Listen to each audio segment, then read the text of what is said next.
Bonjour les filles, aujourd'hui je vous retrouve pour une nouvelle vidéo. Donc si vous suivez mes vidéos, il n'y a pas très longtemps, alors je l'avais posté le 12 juillet, c'était la vidéo concernant mes astuces Fimo. Donc la neuvième astuce, en fait, je parlais de la déco 3D, donc pour faire les feux faux chantilly. Et donc je vous avais parlé d'une astuce que je voulais tester, donc avec le silicone pour baignoire, enfin pour faire les joints de baignoire et les joints de lavabo. Donc, comme je disais dans la vidéo, je n'avais pas acheté le pistolet. Donc, ce qui est fait aujourd'hui, alors, voilà, en fait, ça se présente comme ça. Vous voyez, moi, j'avais juste, je vous disais juste le tube, en fait. J'avais juste le tube la dernière fois, et en fait, il me manquait le pistolet, en fait, pour pouvoir pousser le silicone, tout simplement. Donc, voilà, donc ça se présente comme ça. Donc, je vais vous montrer comment, je viens de tester, moi, je trouve que ça fait la même chose. Alors en fait, donc vous prenez votre bâton de silicone, il suffit de dévisser ça et vous enlevez, en fait, il y a un petit bout, où est-ce que je l'ai mis, j'ai dû le jeter. Il y avait un petit bout en fait à enlever, donc vous le coupez au cutter, oui j'ai dû le jeter. Il y a un petit bout en fait qui obstrue pour pas que ça coule, donc il suffit de le couper. Vous remettez votre tube en plastique, vous le mettez sur le pistolet, et en fait après il suffit de pomper. En fait la tige en métal que vous voyez là, en fait va pousser le silicone tout au long du tube. Donc vu la longueur du tube, je pense que je vais faire un bon moment avec. Donc en fait vous le positionnez, alors pour qu'on voit bien, vous le positionnez comme ceci, voilà. Et en fait, bon là on voit pas bien, mais bon je vais appuyer sur la gâchette en fait. Et hop, je sais pas si on voit, si on a vu, c'est sorti. Alors, donc ça donne ça. Je sais pas si on voit bien avec le reflet du papier d'alu, parce que je l'ai fait sur du papier d'alu. Donc voilà, donc vous voyez, ça fait vraiment bien une crotte de chantilly en fait. Par contre, je sais pas le temps de séchage, je pense que ça doit être une journée. Alors sinon, vous vous référez souvent, enfin moi dessus, sur le mien, il y a un mode d'emploi. Alors par contre, il parle pas du séchage. Donc c'est marqué conservation 12 mois, donc je pense que j'en aurai pour un bon petit moment.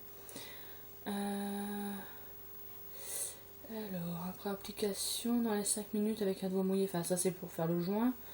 Donc on s'en fout, ça ne nous concerne pas. Mais ça dit pas en combien de temps ça sèche. Non. On dit sur quoi on peut... Ça noircit, ils disent que ça ne noircit pas. Ça résiste aux salissures. Il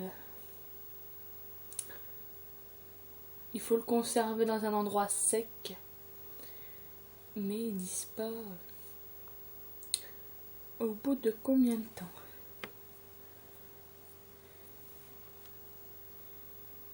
Alors si par exemple, ils disent que, enfin sur le mien ils disent que s'il en reste un peu, par exemple, s'il en reste un peu, ça s'envoie avec au grattage.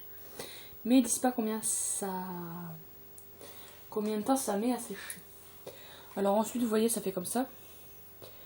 Donc vous voyez, il y en a un peu qui sortent et je pense qu'on doit le laisser sécher. Ça fait une petite boule et je pense qu'après dès qu'on veut le réutiliser, eh ben, il suffit tout simplement de retirer la petite boule. Donc voilà, donc ça donne ça. Donc là je l'ai fait aujourd'hui, on est le 3 juillet. Je vais le laisser sécher. Et je vous mettrai en commentaire sous la vidéo, sous cette vidéo en fait je vous mettrai en commentaire au bout de combien de temps ça a séché. Donc là je l'ai fait, donc je viens de vous le dire, donc c'était le 3 juillet, donc on va dire qu'il est 5 heures. Parce qu'il est 4h moins 5h moins 5, on va dire 5 heures.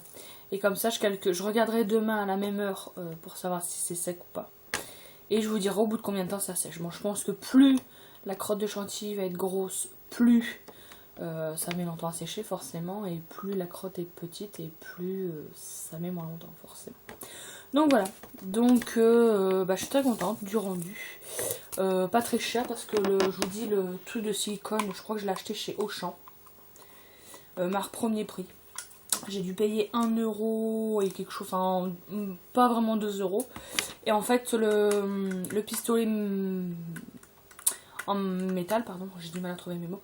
Je l'ai acheté chez Brico Dépôt, j'ai dû payer même pas 2 euros. Donc en fait pour les deux j'ai payé 4 euros pour 310 millilitres. Hein. Je pense que je vais faire un sacré bout de temps avec. Par contre, il faut prendre blanc, hein, parce que là, moi, c'est marqué mastic sanitaire silicone blanc. Parce que je sais qu'il en existe du transparent, donc transparent, ça va peut-être pas faire forcément le même effet. Donc prenez plus du blanc. Donc voilà, donc j'espère que cette vidéo vous aura plu et puis que ça vous donnera de nouvelles astuces. Bon bah je vous dis à bientôt les filles, bye bye.